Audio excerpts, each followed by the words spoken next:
que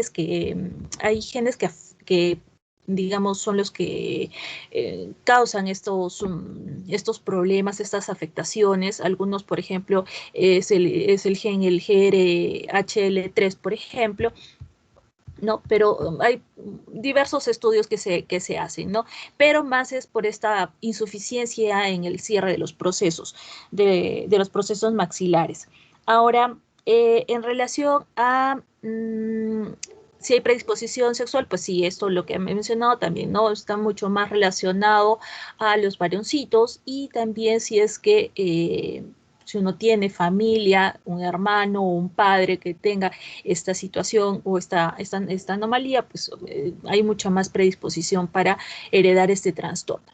Y en el caso de la edad, ahí intervienen muchos factores para saber a qué edad sería lo más adecuado en que el niño reciba el tratamiento. Lo ideal es, como les digo, hay que sopesar también cómo se está dando la alimentación del niño, de qué tamaño o cuán grave va a ser la lesión del labio leporino para saber cuándo se debe de actuar, ¿no?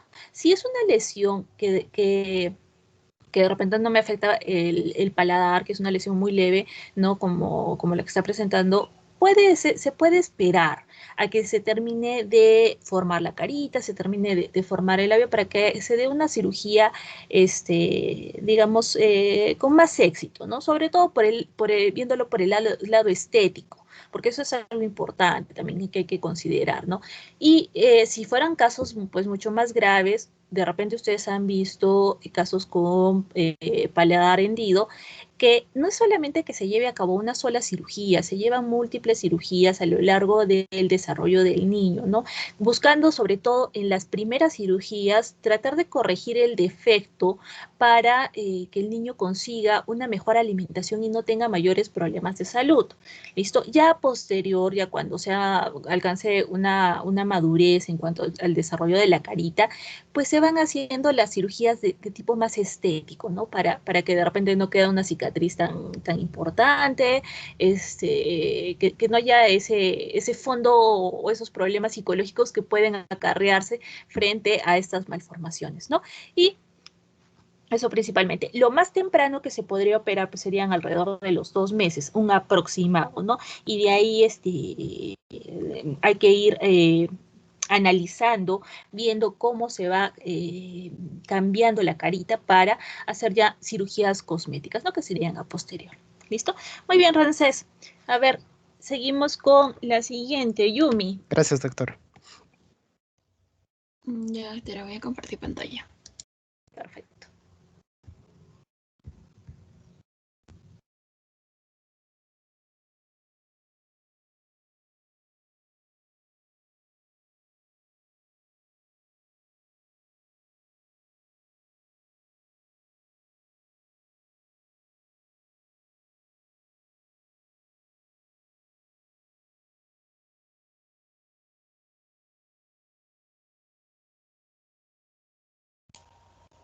Doctora, ¿se ve en pantalla?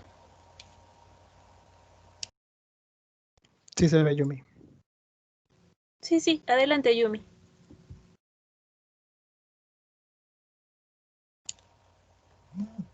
Ya, ok.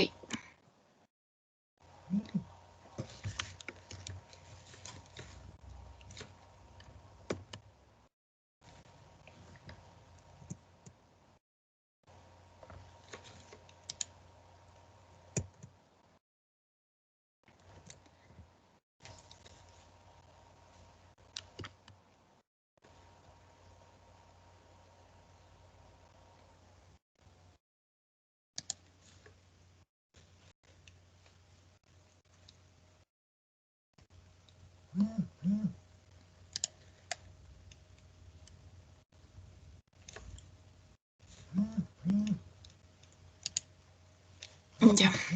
El caso clínico nos presenta que un pequeño de 6 meses de edad fue llevado al pediatra porque su madre observó que tenía la boca demasiado pequeña. Durante la exploración del pequeño, se observó que tenía una abertura vocal muy pequeña y el maxilar inferior estaba poco desarrollado. Las preguntas son, ¿cuál es el diagnóstico? Y por medio de sus conocimientos de embriología, ¿cómo explicaría usted la producción de este trastorno? Doctora, ¿se ven las diapositivas? Antes estaban viendo, Yumi, tu diapositiva principal, ahorita no. A ver, vuelve a compartir pantalla.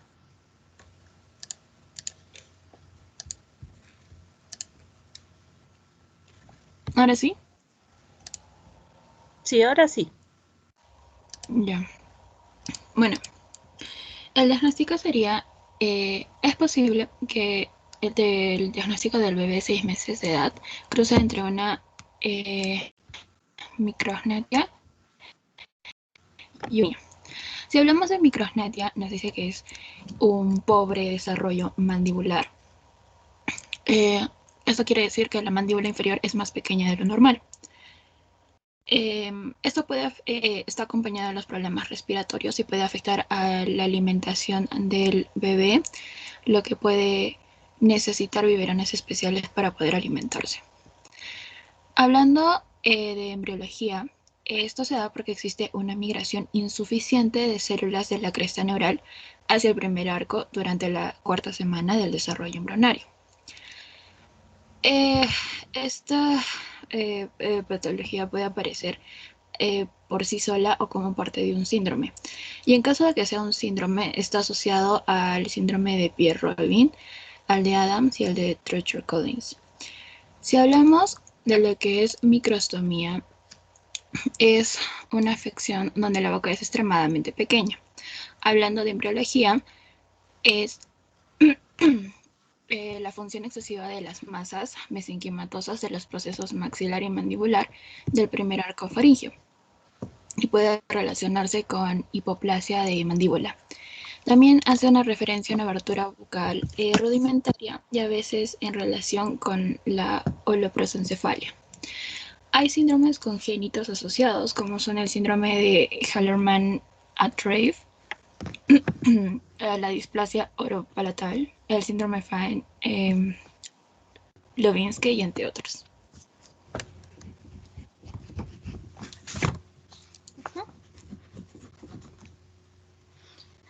Y entonces, Yumi, ¿entre cuál te quedarías más? ¿Una micrognatia o una microstomía? ¿Cuál crees tú que vaya a tener este bebé? Me quedo más con la microstomía. Listo. Más, ¿y cuáles serían más por qué razones? ¿En qué te apoyas?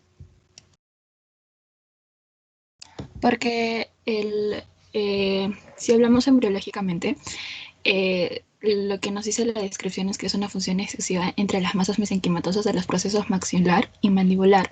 O sea, esto implica de que está incluido todo la parte de la mandíbula, lo que sí puede afectar. En cambio, si hablamos de micrognatia, solo nos habla de la mandíbula o la formación de la que se va a dar en la parte de la mandíbula, pero más no de la boca. Correcto. Muy bien, Yumi. Entonces, a ver, el casito nos indicaba un pequeñito de 6 meses de edad que lo lleva a su mamá al pediatra porque tenía la boquita muy pequeñita y al momento de hacer el examen pues se encuentra de que este tenía esta apertura bucal muy pequeña y que en el caso del maxilar inferior se encontraba con poco desarrollo. Entonces, es correcto lo que nos dice Yumi. El diagnóstico es una microstomía, pero que también se acompaña de lo que es una micrognatia. Entonces, este trastorno, como he mencionado, también se va a asociar a otros síndromes. Los más frecuentes, por ejemplo, son las trisomías, tanto la trisomía 13, la 15, también la 18 en algunos casos. Y como mencionaron, ¿no? Este problema se da principalmente por esta función excesiva a nivel de lo que son los procesos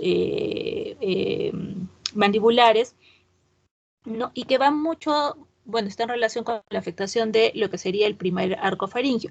Acordándonos, y eso sí, repásenlo bien, chicos, que generalmente se pregunta para los exámenes, para lo que es la teoría, que de qué cosas derivan de cada arco. ¿no es cierto? Acordémonos, en el caso del primer arco tiene que ver todo lo que sería la mandíbula, los músculos de la masticación, lo que hemos visto del cartílago de Merkel, por ejemplo, intervienen también lo que es la cuerda del tímpano, por ejemplo. ¿Listo? Entonces, ahí, en este caso de esa microstomía, está afectado pues también, ¿no? Este proceso mandibular.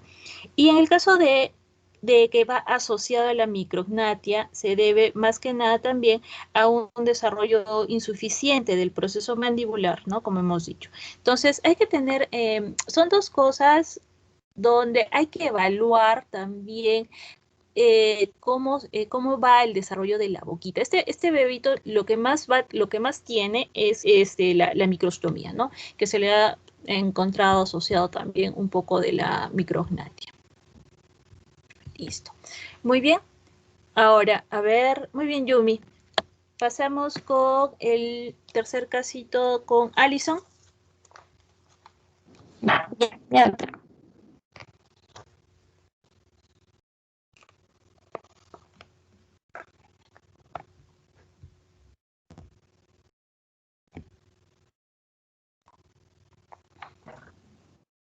¿Se pueden ver las diapositivas?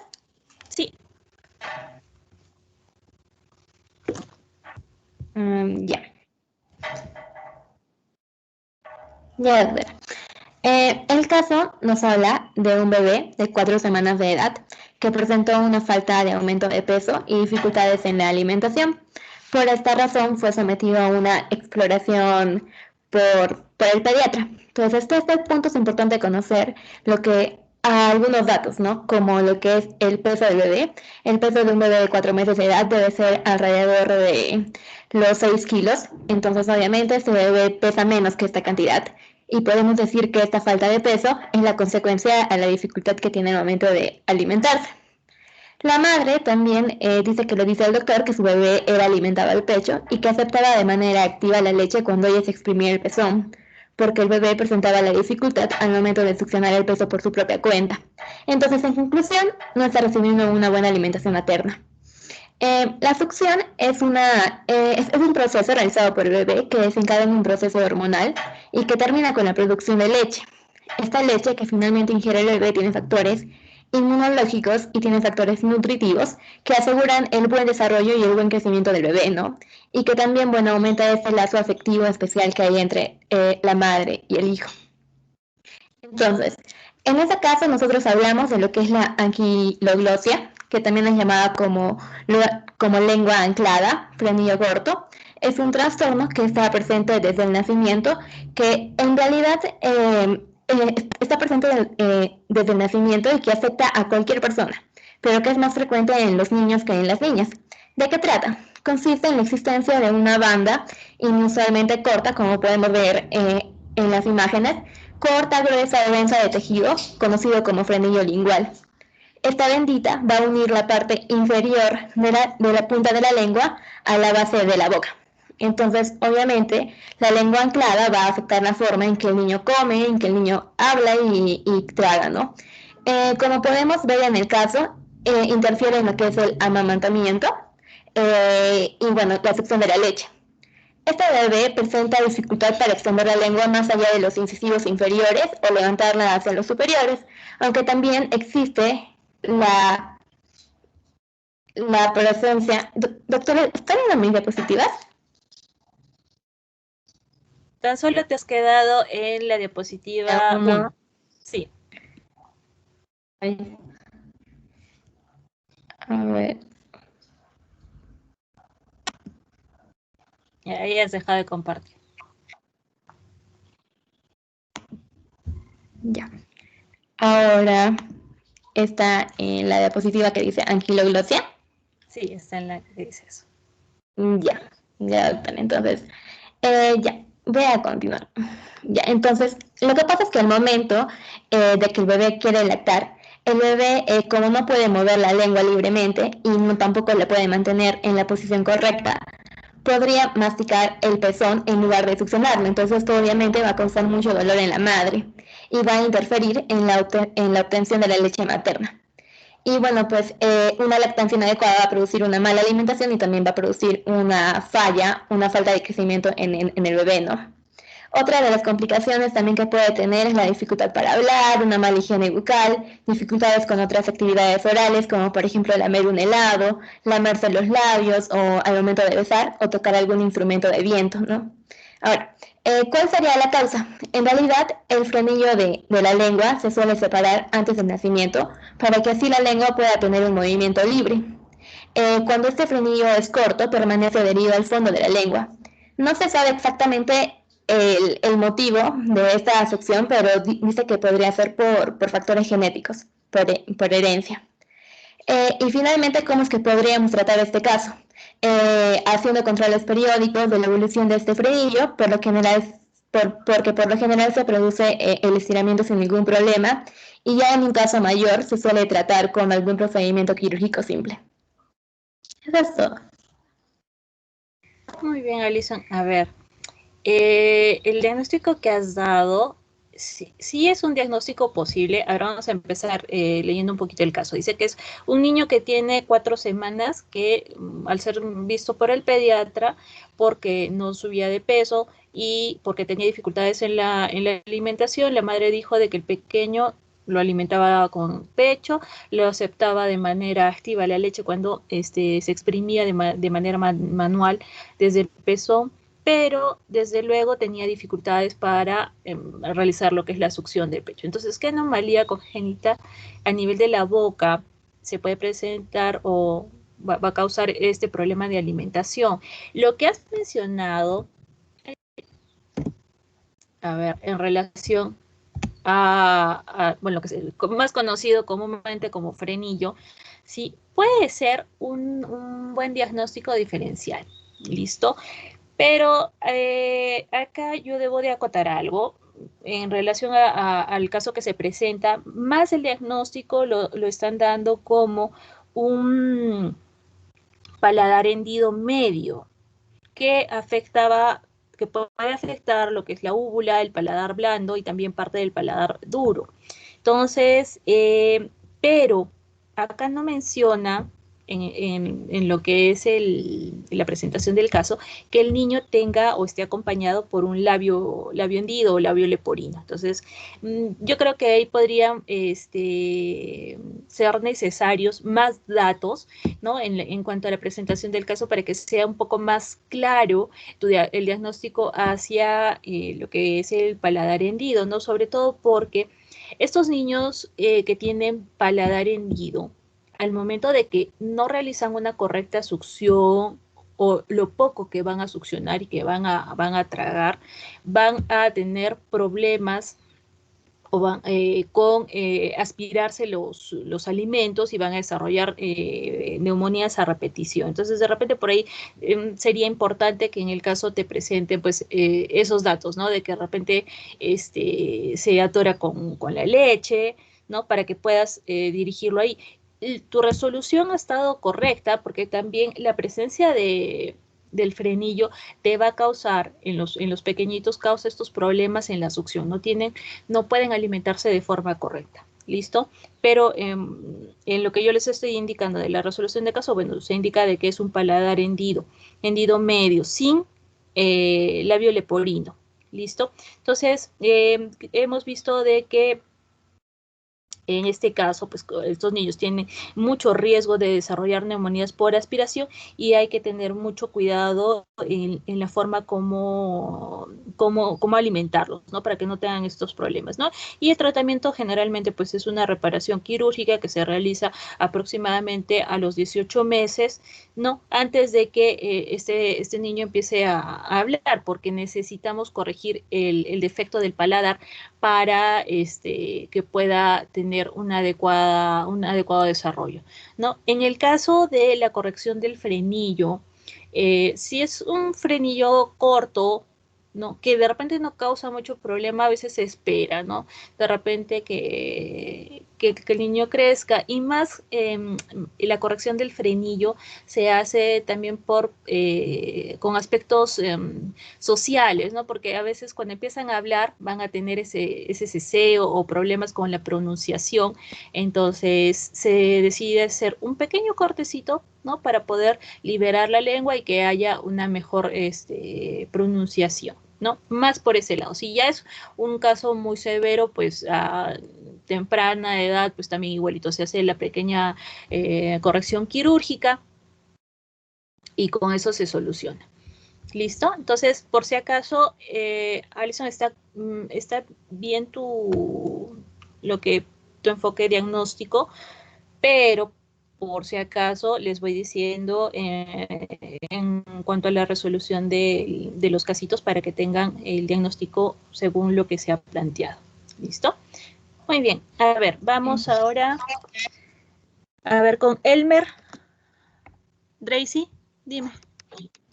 Doctora, una consulta. Con respecto a lo que mencionó mi compañera y lo que usted también mencionó del frenillo y que hay ese problema en cuanto a la pronunciación. Cuando suele ser leve, las personas creo que tienen un problema al pronunciar la R, ¿cierto? Sí, tienen problemas no es solamente con la R bueno, dependiendo de qué es consonante, no es siempre con esa, pero existen, se puede dar terapia, ¿sí? Terapia si no es muy severo el caso, se puede manejar en base a terapia, ¿no? Pero si, por ejemplo, es algo que molesta mucho a los pacientes, que eso ocurre más cuando los niños ya van al colegio. Ustedes saben que a veces los niños en su inocencia, entre comillas, empiezan a molestar y todo. Simplemente cortando un poquito el frenillo podemos solucionar ese pequeño inconveniente, ¿no? No es gran cosa, ¿no?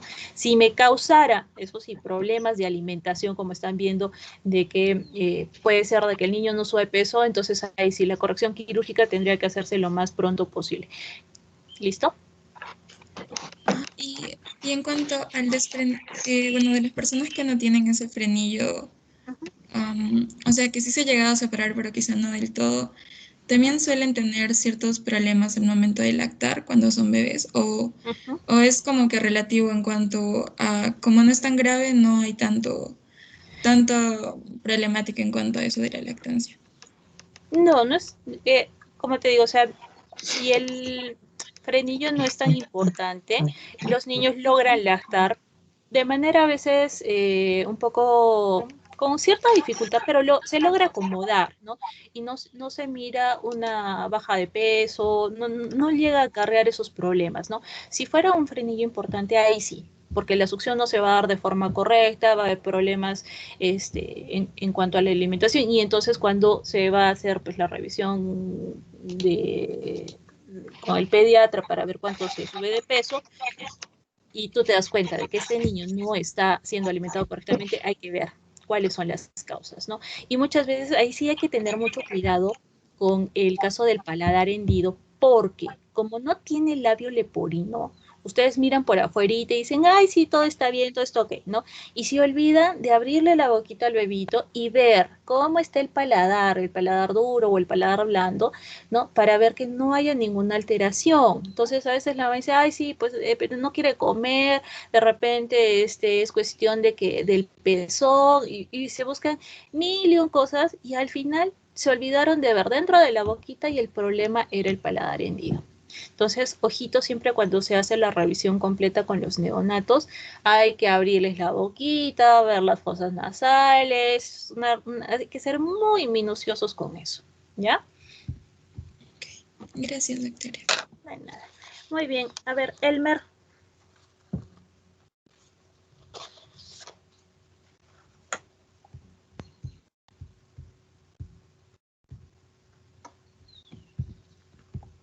Doctora, Dime. ¿puede ver mi pantalla? No. Traten de Ahora, compartir en Ya escritorio para está. que no tengan problemas, chicos. Ahí ya, está. ya, Sí, ya puede ver, ya. sí, listo. Empieza. Y ya, el caso clínico es de un pequeño de 10 semanas de edad. Fue llevado al pediatra porque su madre Observé que cuando lloraba las lágrimas corrían por su mejilla derecha, pero no por su mejilla izquierda. Durante la exploración se confirmó la observación de la madre, incluso un llanto de poca intensidad producía derramamiento de lágrimas por el párpado inferior del lado derecho. La presión suave sobre el saco lagrimal del saco izquierdo no descubrió nada normal. Sin embargo, la presión sobre el saco lagrimal del lado derecho dio por resultado aparición del exudado mucoporulento en el saco conjuntival. ¿Cuál es el diagnóstico y si se haría una prueba durante la primera semana? Sería un diagnóstico. Bueno, los primeros síntomas que podemos ver es de que se puede ver como un derramamiento de lágrimas unilateral. También del material mucoide que evidencia la obstrucción del conducto. Lo que se podría hacer durante el diagnóstico, bueno, mientras vemos al paciente, mientras lo hacemos su chequeo, es practicar una presión manual sobre la zona del sacro. Es la maniobra más importante en la exploración, así que en la forma más eficaz y rápida de hacer el diagnóstico. También el diagnóstico se podría basar en la historia del lagrimeo. Bueno, el diagnóstico de obstrucción congénita del conjunto nasolagrimal se basa en la historia también del lagrimeo, secreción, inflamación crónica desde la infancia temprana. Y como le digo, se puede utilizar esta técnica para poder ver si el paciente tiene esto. A lo que yo llegué es de que el paciente tiene una atresia del conducto nasolagrimal. Esto no estaba muy seguro si era lo mismo que una estenosis congénita de la vía lagrimal de su doctora, no estoy seguro, pero sí llegué a la conclusión de que podría ser una atresia del conducto nasolagrimal, que en ocasiones parte del conducto nasolagrimal no se canaliza y esto ocasiona una atresia congénita de dicho conducto. Se observan síntomas clínicos asociados a la obstrucción de este conducto, en aproximadamente el 5% de los recién nacidos presentan, como le digo también, no sé si se diferencia también de la estenosis congénita. Y bueno, un tratamiento que podríamos hacer es la práctica de masajes digitales en la zona del sacro lagrimal, de 2 a 3 veces al día. Pero ¿para qué sirven estos masajes? El manejo estándar en los primeros meses de vida incluye masajes hidrostáticos de sacro lagrimal y antibióticos tópicos. Además, evita el procedimiento quirúrgico, disminuyendo así los costos de salud. Y bueno, ese es mi caso clínico. Muy bien. A ver, el paciente, vamos a darle rapidito el caso clínico nuevamente. A ver, es un pequeñito de 10 semanas que la mamá vio de que cuando lloraba solamente era... También, doctora, Dime. me olvidé decirle que además del tratamiento que sea por líquido, también se puede hacer mediante los masajes por medio del manejo de la obstrucción de la vía lagrimal para incrementar la presión hidrostática, rompiendo así cualquier obstrucción membranosa. Entonces podría ser de una forma manual, rompiendo o como dicen, una obstrucción membranosa que tenga ese conducto. Correcto. Muy bien. Entonces, acá algo interesante con relación a cómo lloran los bebitos, ¿sí? Este bebito solamente tenía lágrimas bueno, le salían las lagrimitas del ojo derecho, no del izquierdo. Entonces, cuando la mamá fue a examinarlo, también vio de que tenía un llanto de poca intensidad, pero que aún así producía solamente lagrimitas del párpado inferior del lado derecho.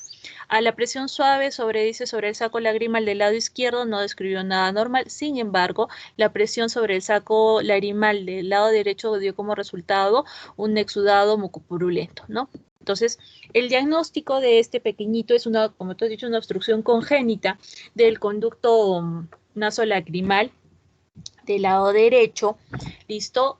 Y que hay que tener en cuenta que los bebitos, un recién nacido, durante hasta aproximadamente la 4ª semana de vida, no va a producir lágrimas, ¿listo? no tienen por qué producir lágrimas, porque se está recién formando o permeabilizando estos conductos. Entonces, este niño tiene 10 semanas, entonces sí ya debería tener las lágrimas formaditas, y entonces, si solamente veo que hay presencia de lágrimas de un ladito, pues ahí nos llama la atención, ¿no? Entonces, ¿qué quiere decir? Que este conducto, cuando se ha ido formando, se va a terminar o adquiriendo la forma como si fuera un cordón fibroso, ¿listo? Entonces, por lo cual no permite la salida adecuada pues, de las lágrimas. Entonces, las lágrimas se acumulan en el saco, en este saco, y como no pueden salir, pues esto se va a servir como un medio de cultivo, ¿no? Y lo cual va a crear esta infección que se representa pues, con este exudado mucopurulento. Ahora, ¿haría el diagnóstico durante la primera semana de vida? Pues no se puede hacer durante la primera semana, se hace a partir de la cuarta semana, ¿no? Y como ha explicado Elmer, ¿no? Se puede utilizar estos masajes para intentar liberar en algo el contenido de estos sacos, ¿no? Aliviando la presión que se va a crear dentro del saco, y además es importante, acuérdense que si estamos hablando de un absceso, de un exudado mucopurulento, obviamente tengo que también dar antibióticos, y eso va para cualquier tipo de absceso que vayan ustedes a tener. Los abscesos, la forma de tratarlos hay que drenarlos de alguna forma, ¿sí? Ya sea puede ser quirúrgicamente, bueno, en este caso de forma manual, y se acompaña de antibióticos, ¿listo? Si yo doy solo antibióticos, no voy a hacer nada. Tiene que siempre ser drenado para que pueda aliviar, ¿cómo se llama? Aliviar esta infección. Y después de por ejemplo, lograr curar el proceso infeccioso, se puede someter al pequeñito a una cirugía que es muy simple para poder desobstruir el conductito, ¿no? El oftalmólogo va a lograr permeabilizar el conducto para que puedan salir las lágrimas y que no sigan produciéndome mayor malestar. Muy bien, chicos, vamos con el siguiente caso. Marcos. Sí, doctora, un momentito. Listo.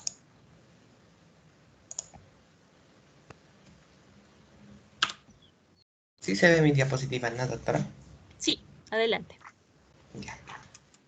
En el caso clínico número 5 del capítulo 11, nos dice un pediatra que examinó a un niño de 6 años de edad por una gran tumefacción que está debajo del maxilar inferior del lado derecho del cuello. Esta tumefacción se notó en la región parátida, a unos 5 centímetros por encima de la clavícula. También se encontró que cuando lo palpó era indolora y blanda y fluctuante. No estaba adherida a la piel, pero parecía extenderse. Entonces, es un breve resumen del caso. Nos dice que en base a conocimientos de embriología, ¿qué diagnóstico haría y cuál sería mi tratamiento? Bueno, buscando en los dos tipos de quistes que yo creo que podrían ser tanto el cervical braquial que vemos en esta, un momento. Ya, en esta imagen, pues es en el lado cercano al maxilar inferior, pero es cervical. O el de quiste conducto tiglo-tirogloso, que es un poco más arriba y asociado a la tiroide, por una razón que luego lo explicaré, en este lado derecho. Entonces, en los datos clínicos que sacamos en el examen físico, que es un niño de 6 años de edad, tiene una tumefacción ubicada debajo del maxilar inferior y está a 5 centímetros de extensión. Uy. Disculpen, creo que se ha malogrado la diapositiva en esta parte. No le hagan caso. Bueno, en el diagnóstico. Para empezar, en el caso ha resaltado que era indoloro y fluctuante. ¿Por qué? Hay casos de otros niños que tienen los quistes indoloros y nos podría dar otro diagnóstico para diferenciar o descartar Por ejemplo, la adenitis por una microbacteria atípica, la enfermedad por arañazo de gato, que también es viral, la tuberculosis ganglionar, o en otras ocasiones también a unas enfermedades respiratorias, ya que nos dice que es indoloro, podemos descartar esas.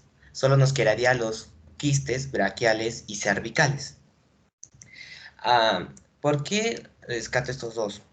Tanto como nos han dicho que la tumefacción está debajo del maxilar inferior, los quistes tiroglosos se asocian mucho a ellos, pero tampoco no podemos confirmarlo, ya que en estos casos necesitaríamos una ecografía o una radiografía para saber si tiene sustancia tiroidea, ya que eso nos daría un examen más exacto. Entonces, como les dije, en este caso la niña que está mirando acá es un quiste con dolor, y ella está asociada a tener no tuberculosis, sino una leve neumonía. Era de un caso clínico que también tenía la misma edad a los 6 o 5 años. Era para descartar también. Ahora, ¿cuál sería mi diagnóstico? Que es un quiste cervical, ya que nos dice también que se encontraba a nivel de la clavícula, o sea, se estaba extendiendo más bien, estaba un poco más abajo. Entonces, sabemos muy bien que estos están muy asociados a los senos cervicales en la formación de los arcos faringeos. Entonces, estos no se van a manifestar como en este niño hasta los 5 o 6 años, donde la edad es un poco más avanzada. Entonces, ¿cuál es el tratamiento que encontré? Que tiene que haber una cirugía, una resección total del quiste. Y por lo general, estos no son malignos, son benignos. Entonces, no hay un mayor riesgo. Ahora, también encontrando después de la recuperación post cirugía, se sugiere que se use penicilina de 20 a 40 mililitros por día, y también gentamicina, que es de 5 miligramos por día y por kilo del paciente. También puede haber un suplemento de amikacina en caso de que la gentamicina no actúe bien con la herida. Esta es la bibliografía donde yo pude sacar, y eso es todo, doctor. Muy bien. A ver, Marcos, acá te voy a corregir unas cositas, pero ¿está bien tú cómo has hecho la relación con la clínica? A ver, nos dice que tenemos un niño de 6 años que tiene una tumefacción por debajo del maxilar inferior derecho, ¿no? Esta va hacia la región parotidia, que mide 5 milímetros, se encuentra por encima de la clavícula, a la palpación es indolora, es blanda y fluctuante, no se encuentra adherida a piel, por lo cual parece extenderse hacia planos profundos, ¿no? Hacia lo que es el músculo esternocleidomastoideo del lado derecho, y esta tumefacción apareció hace 3 años, ¿no? Y ha ido aumentando gradualmente.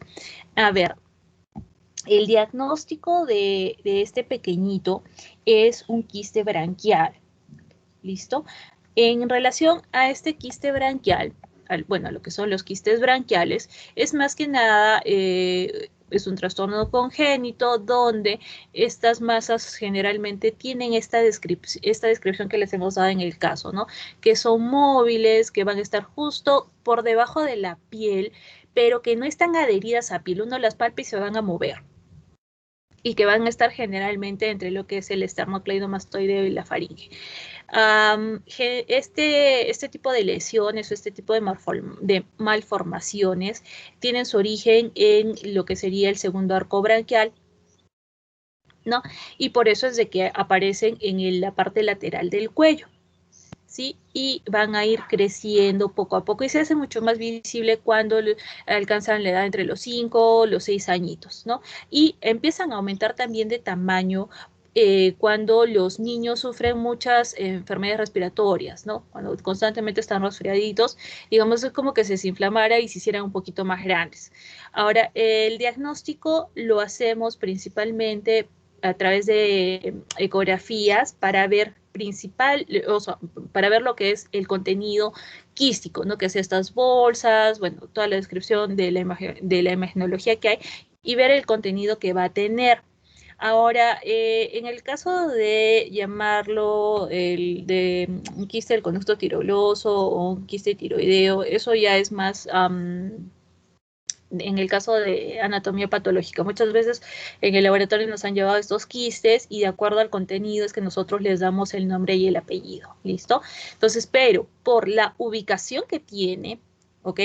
Al ser móvil, al no adherirse a planos superficiales, sino más bien hacia planos profundos, es más relacionado a los quistes branquiales, ¿no? Suelen ser asintomáticos. Es raro que vayan a tener alguna molestia, que vayan a tener dolor, ¿listo? Y lo que sí hay que tener mucho cuidado, como les indico, es que estos se vayan a infectar, ¿no? O porque si es que se lograra infectar este quiste, obviamente va a buscar alguna forma de salir y va a empezar a fistulizarse y eso sí ya me crea unos problemas muchos más importantes, ¿no? Y en el caso de lo que tú has dicho, no sé si te refieres al quiste cervical del conducto torácico. En ese ese es el que ha sacado la información, Marcos. O sea, cuando dije quiste braquial, Braquial. Uh-huh.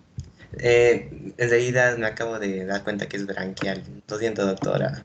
Branquial, ajá, sí, Sí. sí, es branquial, por eso dije, es que raro, ya.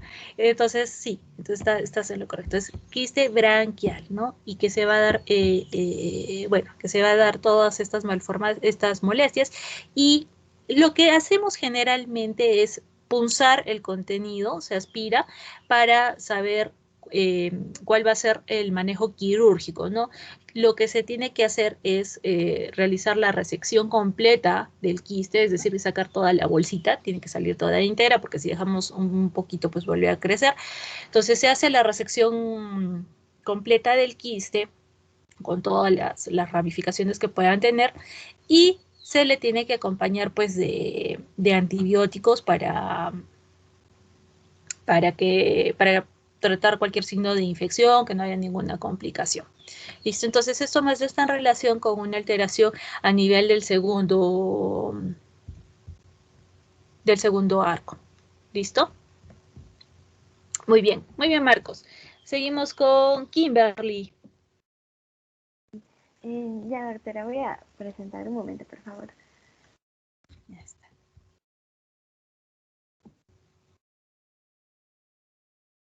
Ya, ¿le pueden ver? Sí, adelante. Ya,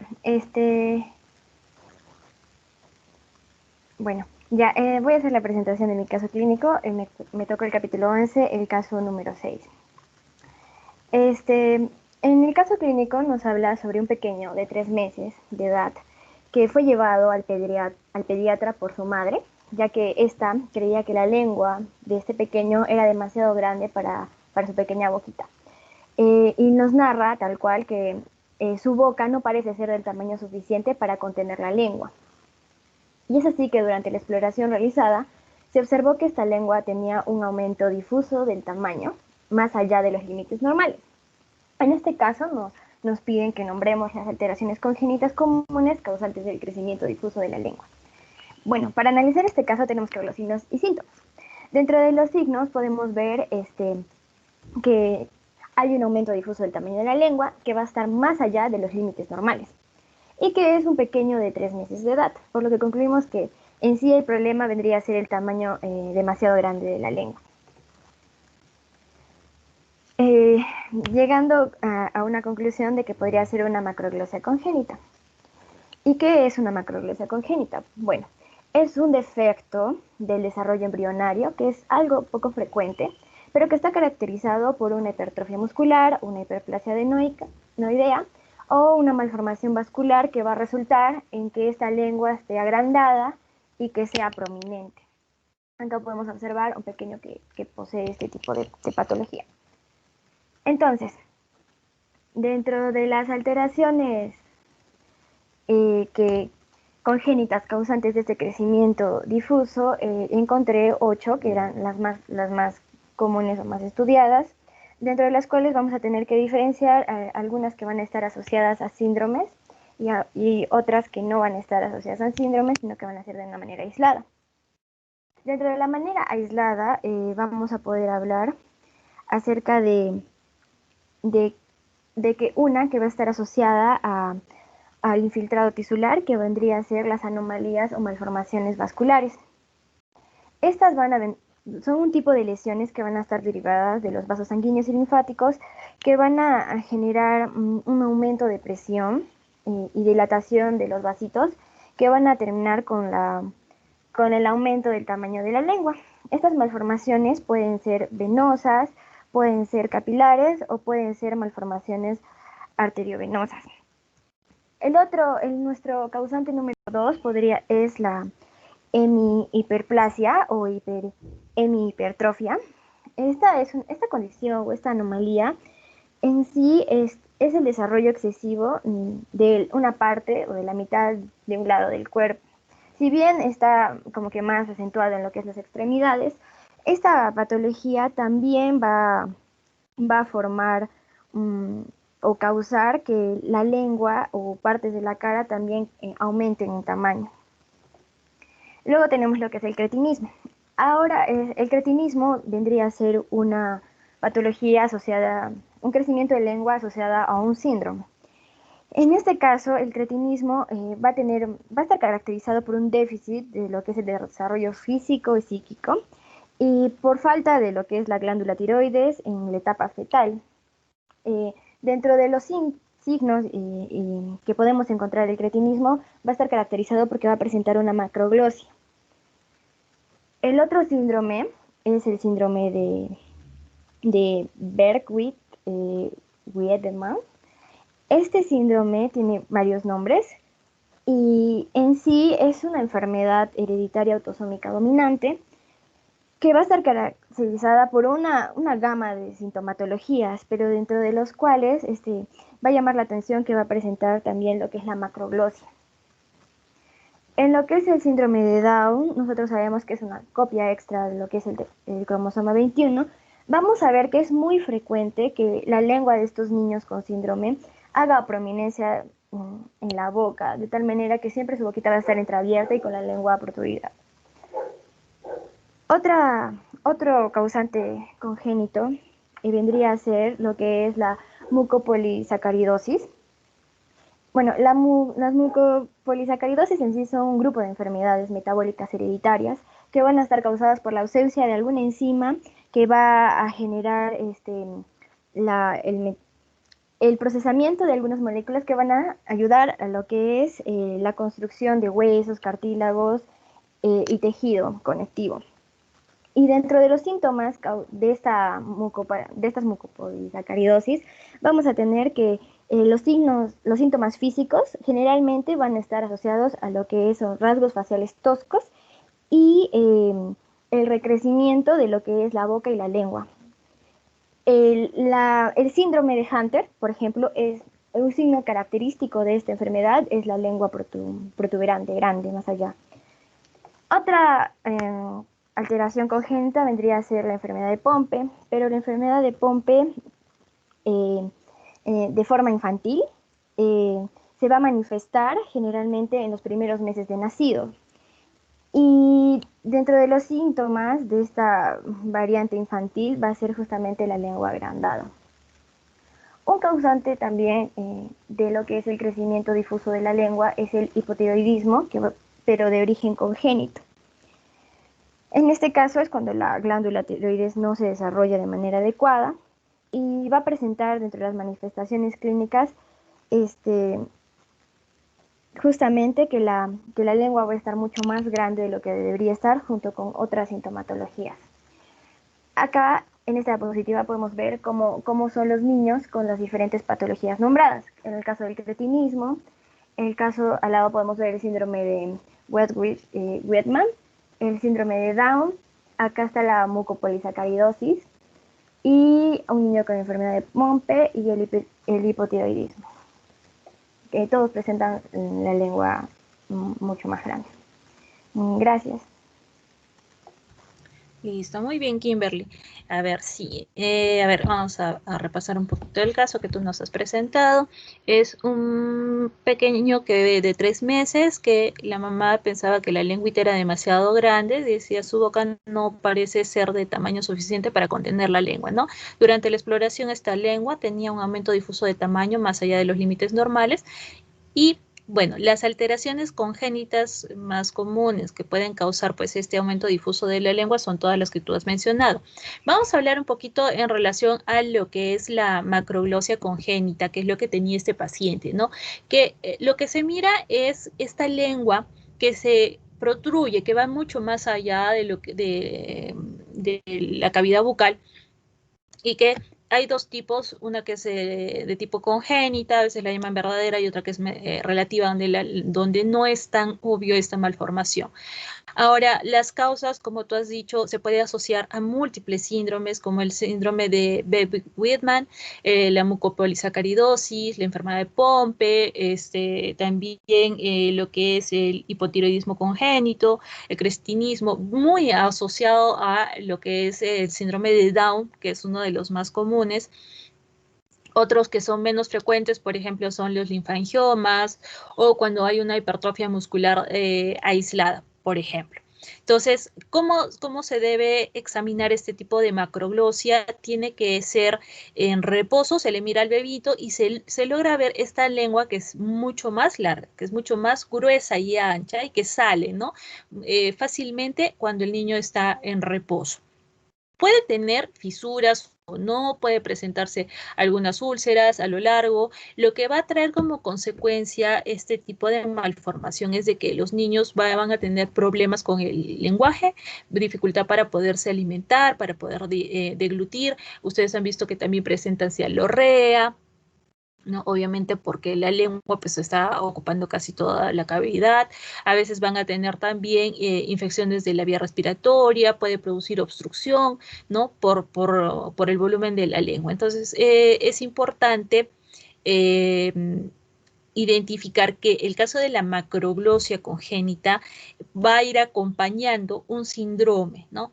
Y como les dije, ¿no? Estos son los síndromes que ha mencionado Kimberly, son los más comunes para este tipo de malformaciones, ¿no? En el caso de cómo la puedes corregir, se pueden hacer cirugías para poder disminuir, sí es muy importante, ¿no? Tratar de disminuir el volumen de la lengüita. ¿Listo? Muy bien.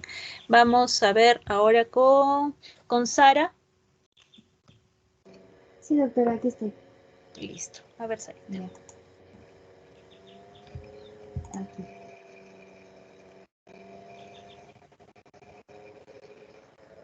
¿Las puede ver, doctora? Sí, adelante. Ya. A mí me tocó el caso número 7 del capítulo 11. El pediatra examinó a una pequeña de 4 años de edad y encontró que tenía una tumefacción quística azulosa por debajo del borde izquierdo de la lengua. El quiste había sido observado por primera vez un año antes y desde entonces había aumentado de tamaño de manera gradual.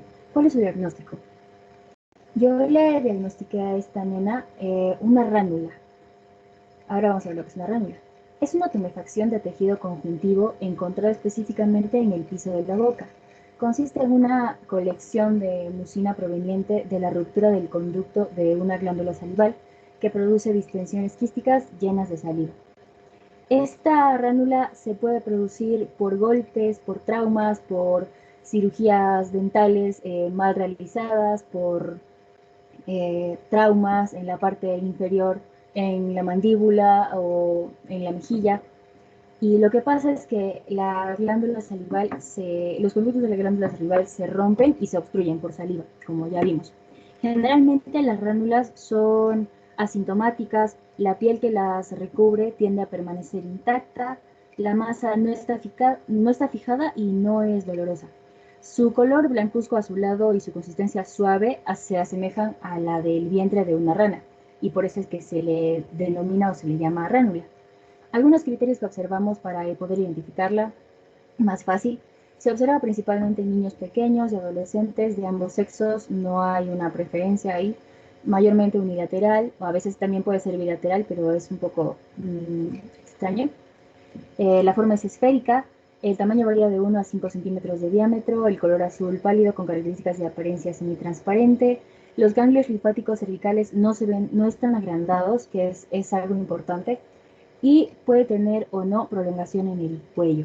Lo que pasa con la ránula, por ejemplo, es que no puede afectar en la deglución, en el habla, al momento de comer, pero no es mayormente peligrosa una ránula. De tratamiento se le hace generalmente una marsupialización, se le hace un pequeño corte dividiendo a la ránula en dos, y así se drena el líquido, que es como una mucosa media blanquecina que se encuentra dentro de la ránula. Y ya está, es todo. Las ránulas pueden tener recurrencias si la glándula afectada no es extirpada. Lo que pasa es que a veces la ránula vuelve a crecer después de un tiempo o vuelve a aparecer por la misma obstrucción que tiene la glándula. Entonces a veces se recomienda que la glándula salival sea extirpada, pero en muchos casos esto es muy trabajoso, no sé, si el niño es pequeño, incluso le puede causar un trauma mayor, y interfiere con el habla, deglución y masticación.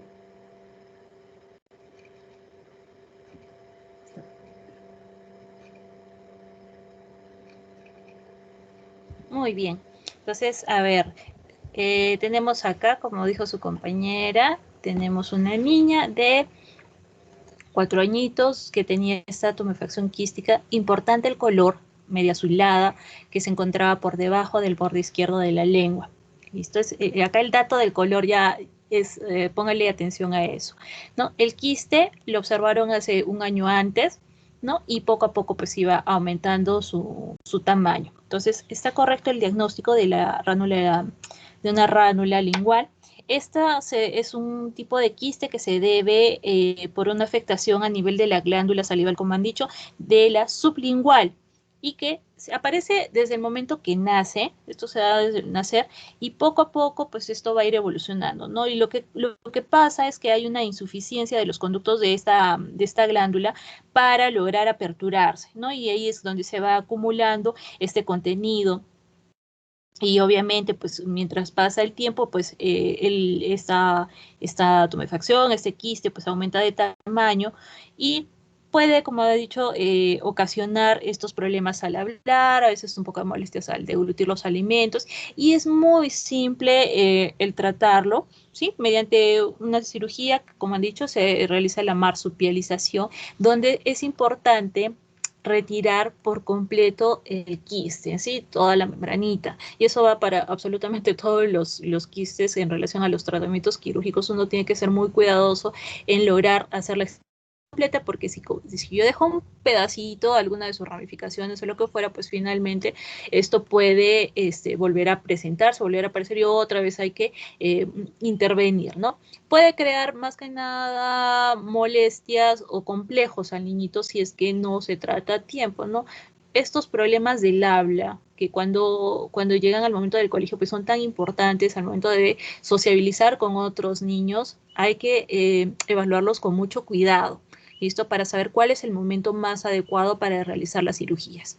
Muy bien, pasamos con Nayeli, el caso 8.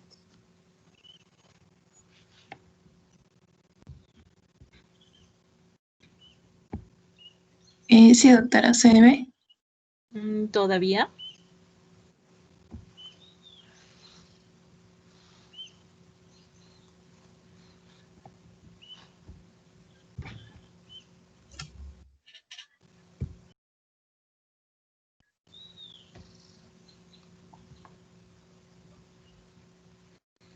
Ahora sí. Ok. Bueno, yo les voy a hablar sobre el caso 8, que tiene que ver con cara, labios, paladar y nariz. Y nos dice que durante una exploración, un dentista encontró una tumefacción en el cuerpo del maxilar inferior del lado derecho de un varón de 30 años de edad. Este estaba situado por detrás de la segunda raíz molar y el tercer molar no había hecho erupción todavía.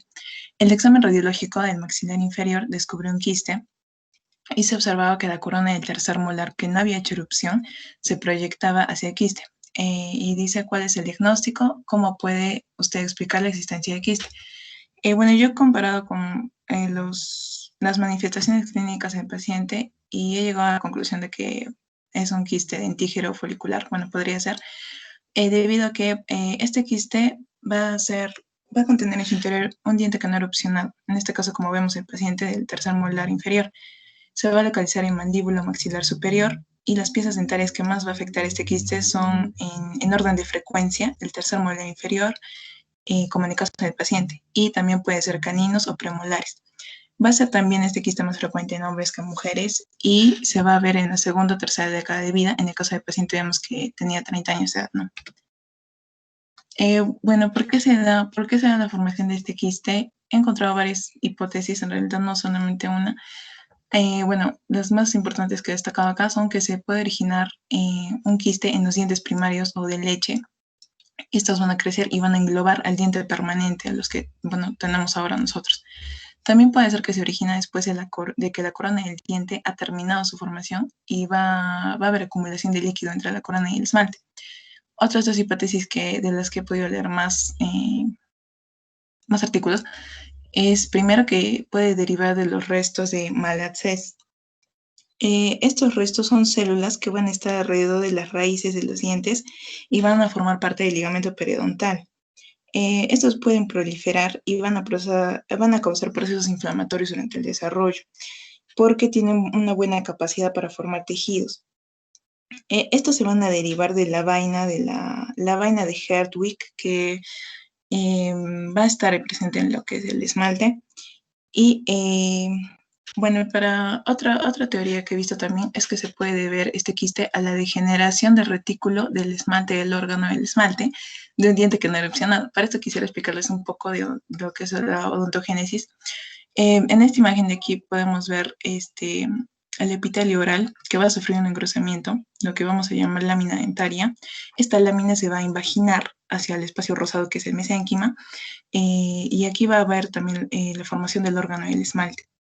Este órgano del esmalte posteriormente va a producir pues, el esmalte y vamos a ver aquí el sanguchito que está aquí, que tiene 3 capas este órgano del esmalte. Va a tener su epitelio externo del esmalte, abajo un epitelio interno y en el medio está lo que conocemos como retículo estrellado.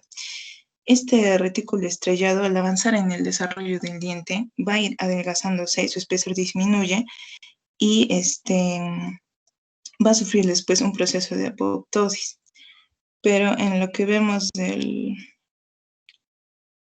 caso clínico que nos dice es que al parecer este retículo no pasa por este proceso normal, sino que va a generar una cavidad dentro de lo que es el órgano del esmalte. Y eso es todo, doctora. Muy bien, has explicado en un minuto mis 3 prácticas de histología con los chicos de odonto. A ver, está correcto tu diagnóstico en relación a lo que es el quiste dentígeno, ¿no? Entonces, a ver, repasando un poquito lo que tenía este paciente es de que había una tumefacción a nivel del maxilar inferior del lado derecho de un varón de 30 años, ¿no? Que estaba situado por detrás de la segunda raíz molar y se ve pues que el tercer molar no había hecho erupción. Y a través de la imagenología con una placa de rayos X pues se vio la presencia de este quiste en el maxilar inferior, ¿no? Y se observaba que la corona del tercer molar erupción se proyectaba hacia el quiste. Entonces, perfecto, el diagnóstico sí correcto es como tú has dicho, un quiste dentígeno, que los odiaba cuando me los mandaban al laboratorio de patología. Y lo que se hace, lo que se ve es que este quiste se está formando después de que se ha depositado la capa del esmalte, cuando se forma el esmalte, y se pueden dar, como tú has explicado, por varias causas, ¿no? Y vamos a ver que la degeneración y la acumulación de líquido ocurre a nivel de los residuos de este retículo estriado, en algunos libros también lo pueden encontrar acá, y se forma un quiste cuyas paredes van a venir de lo que sería la capa epitelial de la yema dentaria, ¿no? Como tú lo has mencionado en lo que sería la odontogénesis. Ahora, en el caso de la corona de la pieza dentaria, esta se va a encontrar dentro de la cavidad del quiste, que eso es importante que nosotros analicemos al momento de ver la placa, la imagenología, para poderlo llamar como quiste dentígeno, ¿no? Ver hacia dónde está ubicada la corona y también ver hacia dónde está ubicada la raíz, porque la raíz generalmente va a estar por fuera del quiste, ¿no? Y el tratamiento es muy simple. Se le tiene que, como todo quiste, hacer la resección quirúrgica. Generalmente lo que sacan es toda la membrana del quiste y, bueno, eso lo mandan a patología para que nosotros analicemos si hay algún componente maligno o no. Y también, bueno, en el caso del diente, a veces lo sacan el diente completo, a veces lo mandan, otras veces no, pero para que nosotros podamos dar el diagnóstico de quiste dentígeno, pues es importante. Acá sí juega mucho el componente, hacer la correlación clínico-radiológica, ¿no? Hay que ver cómo está ese dientecito. Muy bien, continuemos. Siguiente. Rosángela.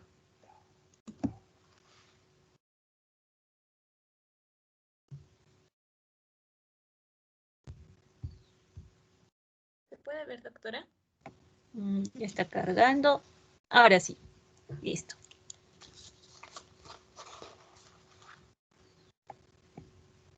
Ok. En este caso me ha tocado explicar el caso 9 y dice que se observó al nacer que un pequeño tenía mandíbula retraída. Durante la exploración subsecuente se observó que tenía paladar blando hendido y lengua pequeña. Durante los primeros meses de la vida hubo dificultades importantes con la alimentación a causa de la incapacidad del pequeño para fijar el labio inferior alrededor del pezón y, por lo tanto, para hacer succión adecuada. Entonces, recuperando los síntomas ya dichos en el caso clínico, tenemos una mandíbula retraída,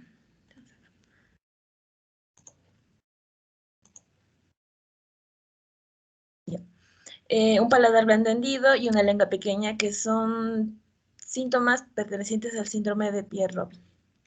Normalmente, a partir del segundo mes de gestación, el tronco cerebral ordena el desarrollo del maxilar inferior del embrión. Ese proceso contribuirá a la formación del tercio medio de la cara y del paladar duro y blando. El paladar se desarrolla de dos estructuras formadas a partir de los procesos maxilares. Como ya sabemos, el paladar primario localizado en la parte medial anterior y dos procesos palatinos laterales, también llamados paladares secundarios. Conforme crecen los procesos palatinos, se desplazan hacia la línea media. Sin embargo, la lengua en desarrollo ocupa un lugar superior dentro de la cavidad bucal, por lo que tienden a descender a cada lado de esta.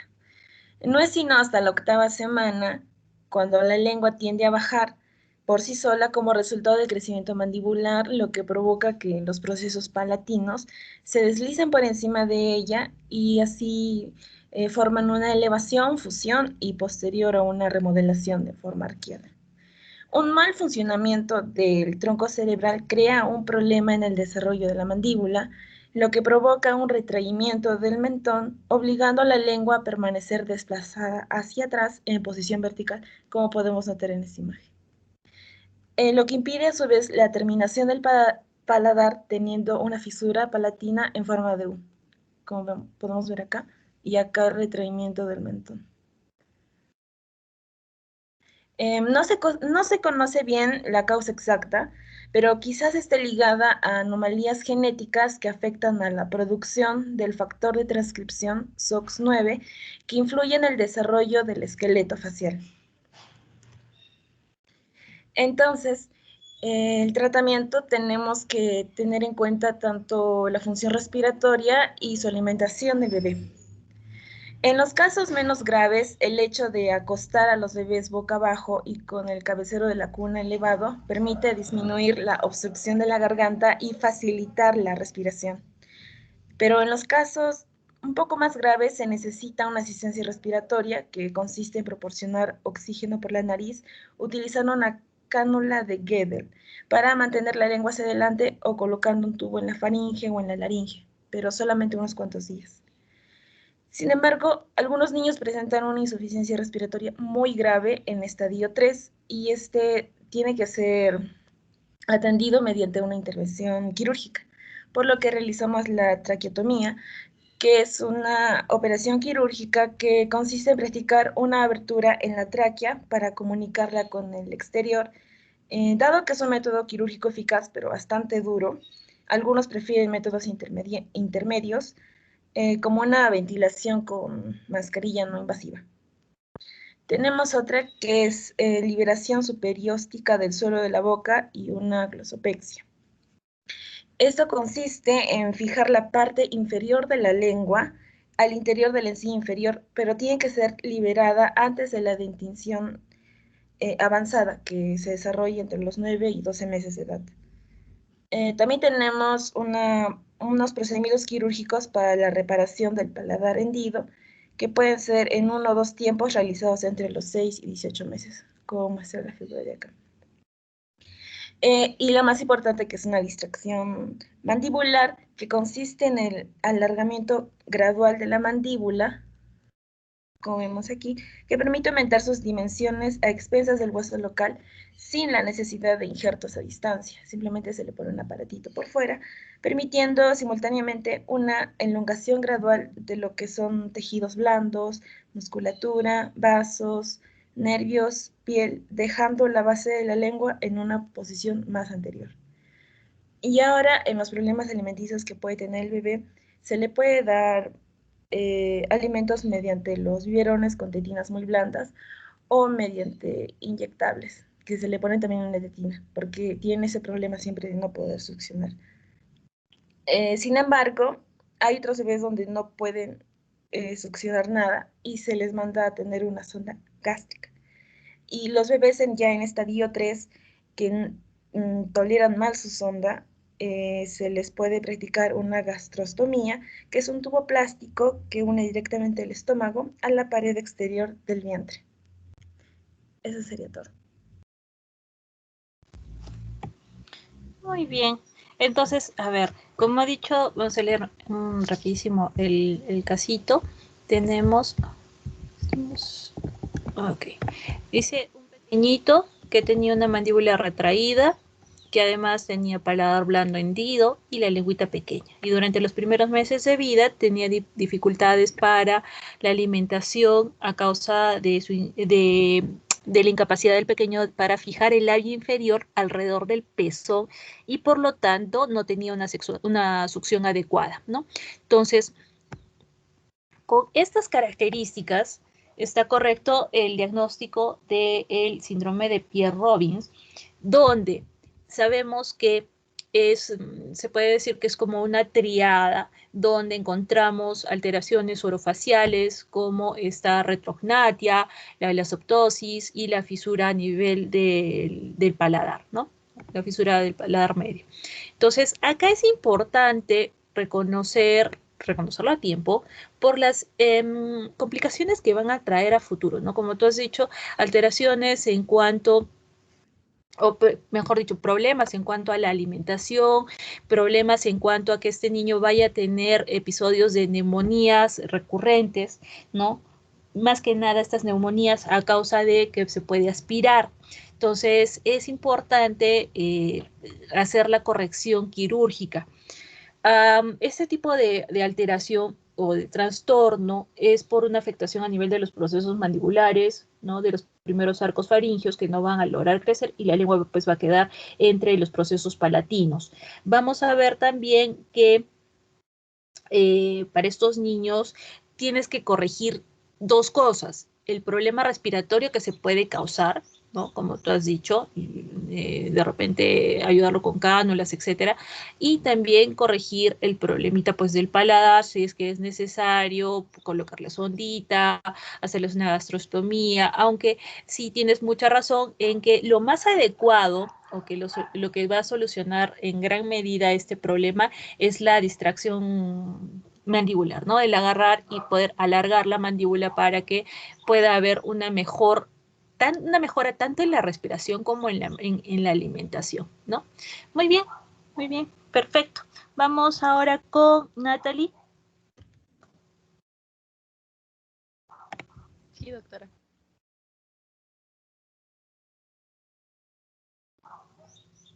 Doctora, ¿se mira? A ver, sí, ya se mira. Adelante.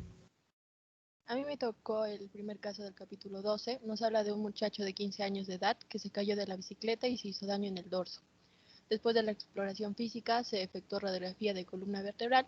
El examen de la radiografía descubrió falta completa de apófisis espinosa y láminas de la quinta vértebra lumbar. La exploración neurológica amplia no descubrió signos anormales.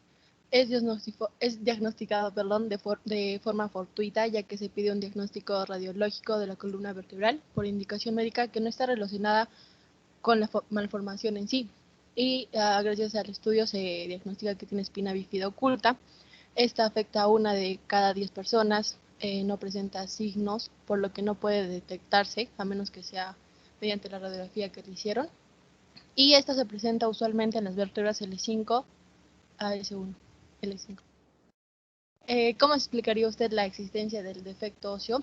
Bueno, este efecto es producido por la falta de fusión de las mitades del arco neural cartilaginoso embrionario, ya que, recordando un poco, las células mesenquimales que rodean el tubo neural forman el arco neural, es decir, el primordio del arco vertebral. En la 6ª semana aparecen los centros de condrificación en cada vértebra mesenquimal. Los centros de los arcos neuronales se fusionan entre sí con el centrum, y así las apófisis espinosas y transversales se desarrollan a partir de extensiones de los centros de condrificación en el arco neural. La falta de fusión de estos centros de condrificación en los arcos neurales causaría así la espina bífida.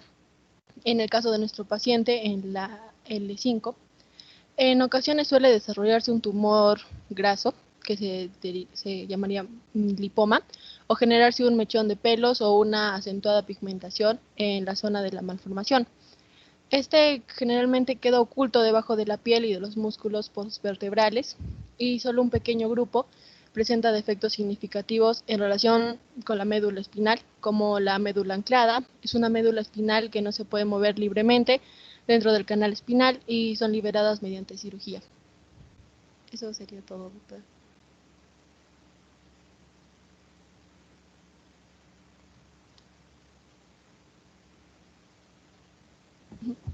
Muy bien, se me quedó medio trabado la pantalla, ya. A ver, Natalie, ¿está correcto tu diagnóstico? A ver, rapidito, vamos a leer un poquito este casito. A ver.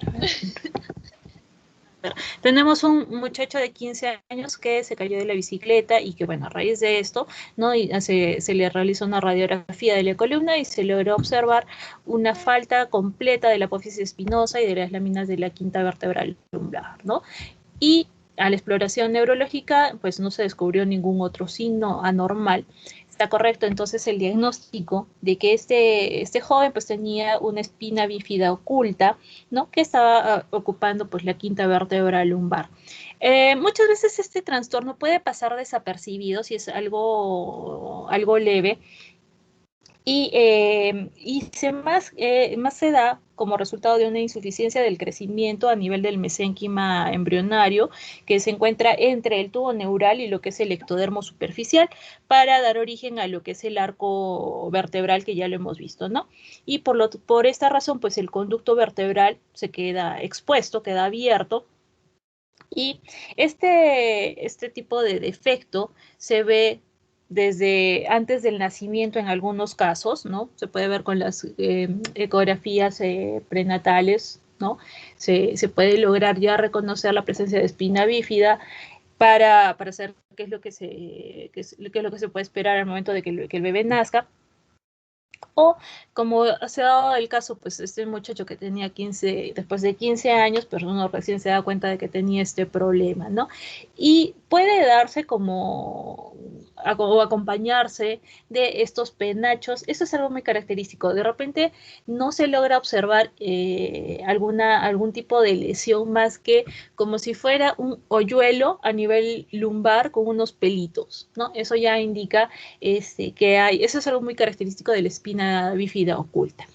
En el caso de lo que es la médula es normal, las raíces nerviosas también van a ser normales, ¿no? Y muchas veces, como ocurre, pues como no hay molestias, no hay ningún mayor compromiso neurológico, pues no se realiza ningún tratamiento, simplemente es de conocimiento de que tiene su espina bífida oculta. ¿Listo? Muy bien. Pasamos al siguiente casito con Ana Lucía. Sí, doctora. A ver, voy a Adelante. pantalla. Me avisa, por favor, si es que se puede visualizar. Ya.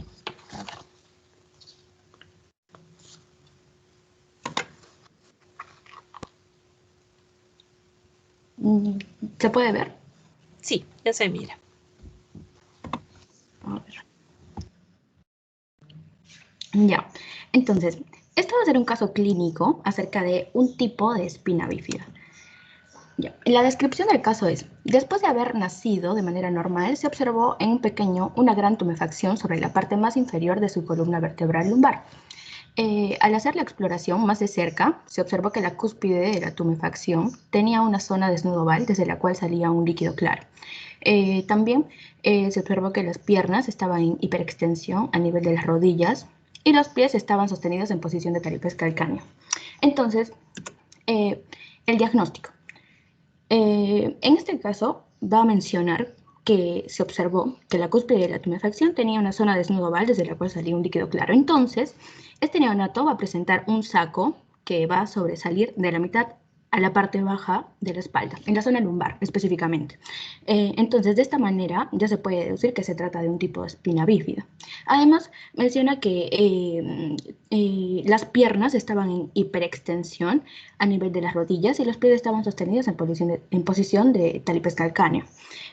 Siendo este un síntoma importante que se presente piernas o pies anormales, entonces esto ya, digamos, especificaría la patología que presenta, que sería el mielomeningocele. Además, también del saco que tenía en su espaldita salía líquido claro, que es el líquido cefalorraquídeo que se va a filtrar por la capa delgada de piel que va a cubrir todo este saquito. Ahora, el defecto congénito. Ya, un mielomeningocele va a ser el tipo más común y además el más grave, que puede traer más complicaciones del tipo de espina bífida. También va a ser un defecto del tubo neural en el cual los huesos de la columna no van a formarse totalmente y esto va a provocar que un conducto raquídeo incompleto. La médula espinal y las meninges van a sobresalir de la espalda del niño, como mencioné, como en forma de este saquito. Y esta patología puede afectar hasta 1 de cada 4.000 recién nacidos. Ahora, lo que va a contener este saquito va a ser una parte de la médula, la membrana que lo va a cubrir, que van a ser las meninges, y el líquido cefalorraquídeo, que en este caso se está filtrando. Entonces, este saco va a empujar desde el hueco de la columna vertebral hasta llegar a la piel y se puede ver, obviamente, en la espalda del bebé. La causa en sí es desconocida. Sin embargo, se va a creer que los bajos niveles de ácido fólico en el organismo de la madre ante y durante el comienzo del embarazo van a jugar un papel importante en este tipo de defecto congénito, ya que el folato va a ser importante para el desarrollo del cerebro y también de la médula espinal. Ahora, el tratamiento que se da a este recién nacido con un mielomeningocele va a ser una cirugía para cerrar la piel que hay sobre mielomeningocele. Generalmente se va a hacer antes de que hayan pasado los 3 días después de su nacimiento. También se le van a hacer más pruebas para saber si presenta alguna anomalía, como la anomalía de Arnold o hidrocefalia. y esto se hace mediante una ecografía, una tomografía o una resonancia magnética. Posteriormente, también se van a tener que hacer revisiones regulares del tamaño de la cabeza para poder saber si es que desarrolla una hidrocefalia y revisiones regulares de los movimientos del bebé para saber si es que su médula espinal y los nervios están funcionando correctamente y si es que no se ha comprometido más de lo que se ha creído. Eso es todo, doctora.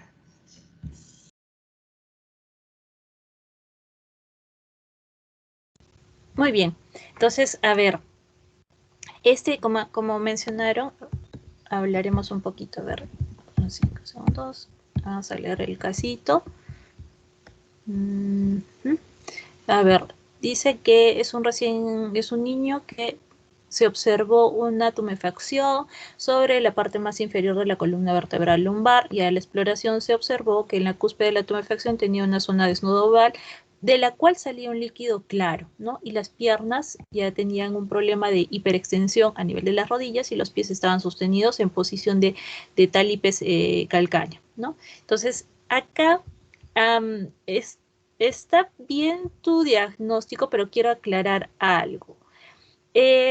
Como han dicho, la lesión que tiene es un tipo especial de espina bífida, donde acá hay que hacer la diferencia entre lo que es un mielomeningocele, un meningocele y un mielocele. ¿Listo? ¿Y esto de qué depende? Del contenido de este saco.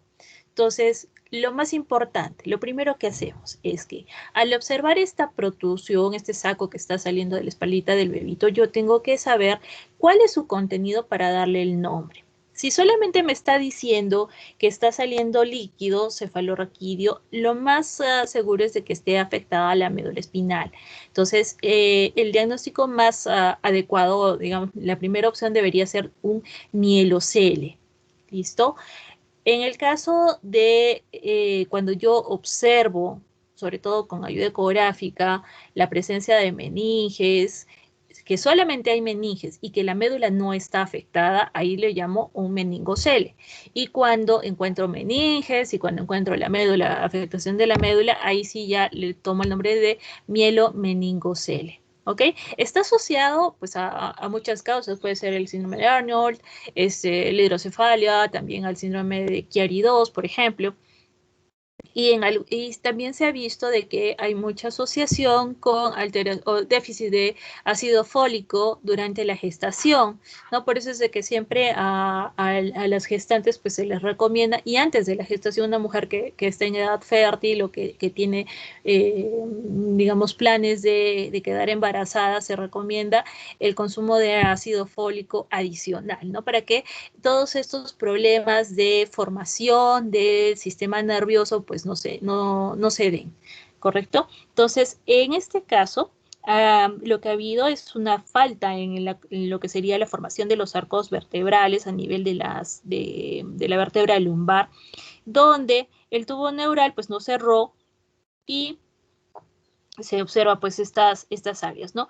Estas tumefacciones. Vamos a ver que el conducto central lo que va a hacer es dejar salir este líquido cefalorraquídeo hacia la superficie, por eso que lo estamos viendo, ¿no? Y en el caso de las deformidades que se ven a nivel de los piecitos, de las piernitas, se deben principalmente a que este paciente ha tenido un desarrollo deficiente de la médula espinal, ¿no? Ya se mira, es una manifestación de estas alteraciones de la médula, ¿no? Y obviamente afectación de los nervios que van a inervar a los músculos de las piernitas. Por eso es de que toma estas posiciones. Entonces el diagnóstico inicial o por la presentación o por la salida de líquido, solo de líquido, es una afectación solo de la médula.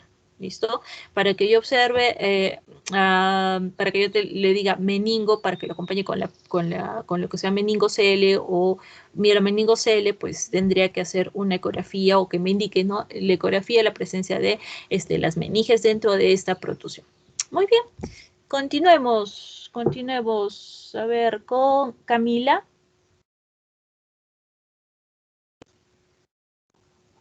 Camila Enríquez, ¿está? Creo que no estaba. La vamos a dejar para la siguiente. Jennifer. Sí, doctora. A ver, Jennifer.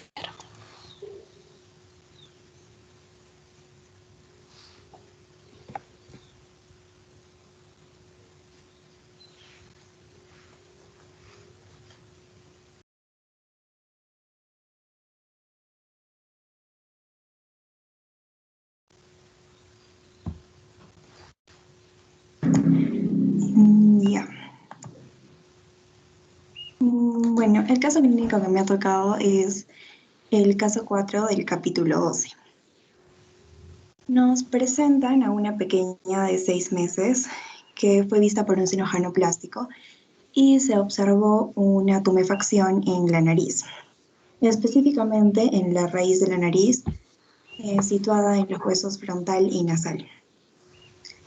La madre nos indica que esta tumefacción se observó desde que la pequeña nació y que ha crecido de forma abrupta hasta el momento actual. También se pudo ver que esta tumefacción tenía pulso, el cual coincide con la frecuencia cardíaca. El diagnóstico que puedo dar es de un hemangioma. Estos son tumores usualmente benignos que se originan por la inflamación de vasos sanguíneos. Por lo general, estos se presentan después del nacimiento, pero también se pueden presentar al momento del nacimiento. Los hemangiomas que se encuentran en el rostro son bastante preocupantes debido a que pueden afectar ciertas funciones, por ejemplo, de la visión, o pueden obstruir ciertas vías. Bueno, llegué a este diagnóstico primeramente por el pulso que coincidía con la frecuencia cardíaca, puesto que es un vaso sanguíneo dilatado, entonces tendrá la misma frecuencia, y también porque los hemangiomas tienen usualmente 2 etapas. La primera es la proliferativa, donde la tumoración va a crecer de forma muy rápida, como dijo la madre, y también una involutiva, donde la tumoración empieza a decrecer. Usualmente los hemangiomas siempre llegan a esta fase involutiva, pero hay que tener una constante evaluación para que este hemangioma no crezca demasiado y tal vez pueda ser tratado con ciertos fármacos o una intervención o resección quirúrgica. Eso sería todo, doctora. Muy bien. A ver, acá te vamos a corregir algo. A ver, vamos a hablar del casito. Nos dice que es una pequeña de 6 meses, ¿no? Que tiene una tumefacción a nivel de la raíz de la nariz, ¿no? Y que esta tumefacción la presentó desde el nacer, pero que ha ido aumentando de manera global, ¿no? Y lo que se vio al examen, pues que esta era una tumefacción que era fluctuante, que se ubicaba en la línea media entre los huesos frontales y nasales, que era pulsátil, ¿no? Y este pulso pues coincidía con la frecuencia cardíaca, ¿no?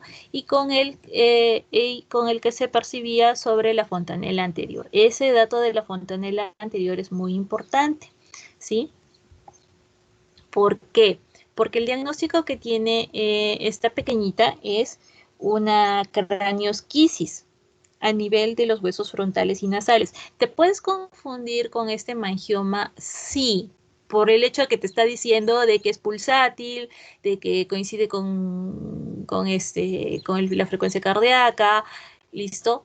Pero acá el otro dato importante es lo que te está mencionando en relación a las fontanelas. Entonces, este tipo de defecto generalmente acompaña a lo que es un meningocele de tipo cefálico y lo que te va, o esta tumefacción, lo que va a contener, ¿no? Por el sentirlo así tan fluctuante, es porque en su interior vamos a encontrar líquido cefalorraquídeo por estas alteraciones que se han dado a nivel de la fontanela.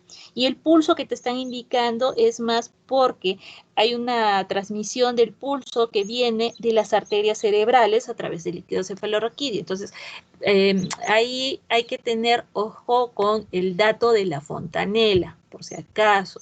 En el caso de los hemangiomas, Generalmente los hemangiomas son más, no son lesiones tan tumefactas, son más medias papulosas, por así decirlo. Algunos casos se pueden presentar medias tumefactas, pero es un poquito más raro, ¿listo? Entonces, el término que te están diciendo de las fontanela, de la alteración en la fontanela anterior, ¿sí? Es muy importante que lo tomen en cuenta, porque craniosquisis es porque no se ha cerrado esta fontanela anterior, o también a veces y la posterior, y lo cual hace de que se produzcan estas deformaciones a veces a nivel de cráneo, ¿no? En este caso a nivel frontonasal, ¿no? Como se está dando el caso, ¿no?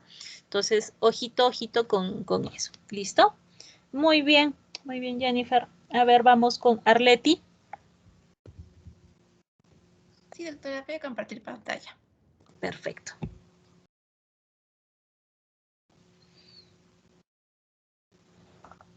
¿Se logra ver? Sí.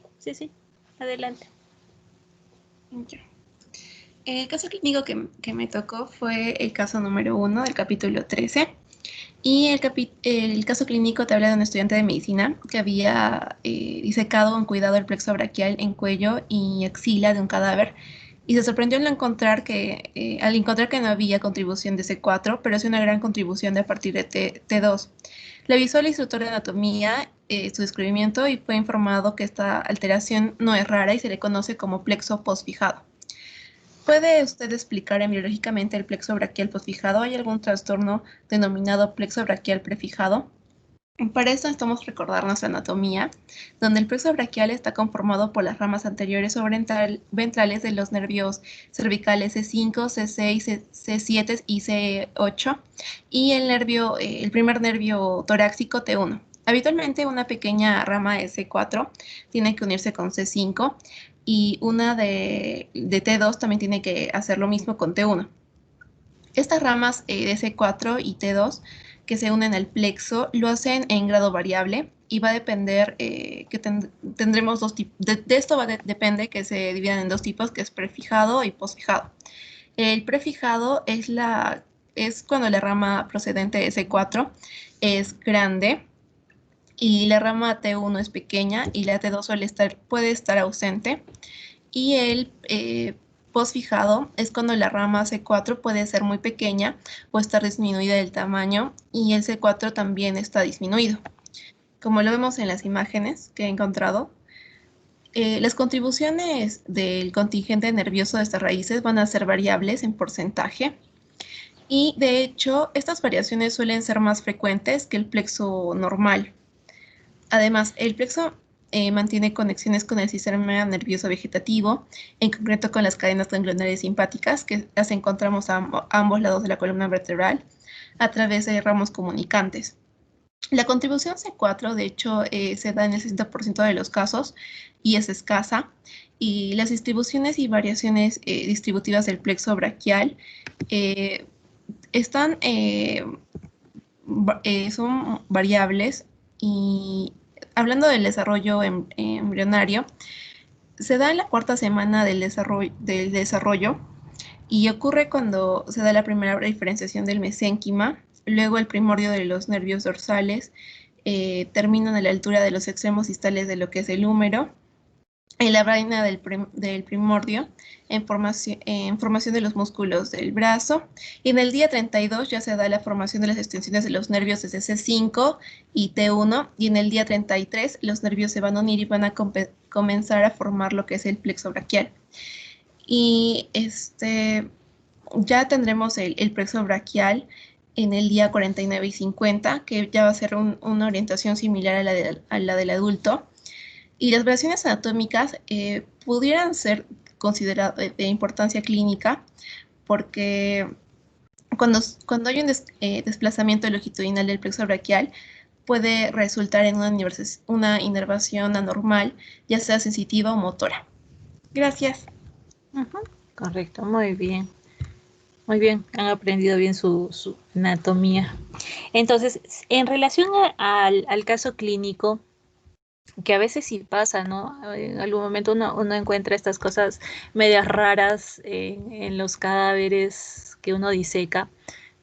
Y a ver, tenemos este estudiante de medicina que al momento de disecar el plexo braquial en cuello y axila se sorprendió al encontrar que no había contribución de C4, pero sí una gran contribución de lo que es el T2, ¿no?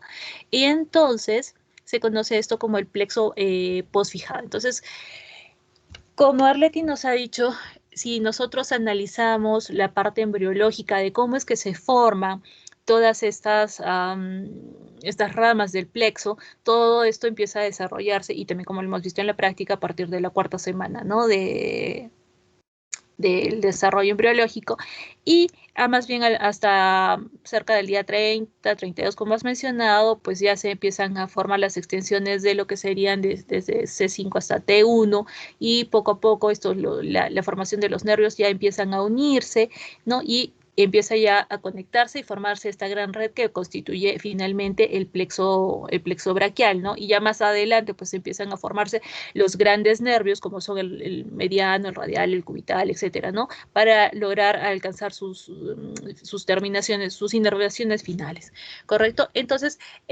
acá es importante que tomen en cuenta los dos términos de cuándo es un plexo braquial prefijado y cuándo es un plexo braquial postfijado. El prefijado es cuando la raíz más superior es la C4 y la más inferior va a ser el C8, y el postfijado sería cuando la raíz más superior sería alrededor de la C6 y la más inferior sería la T2, ¿no? Entonces, que sería lo que se encontró en este cadáver, ¿no?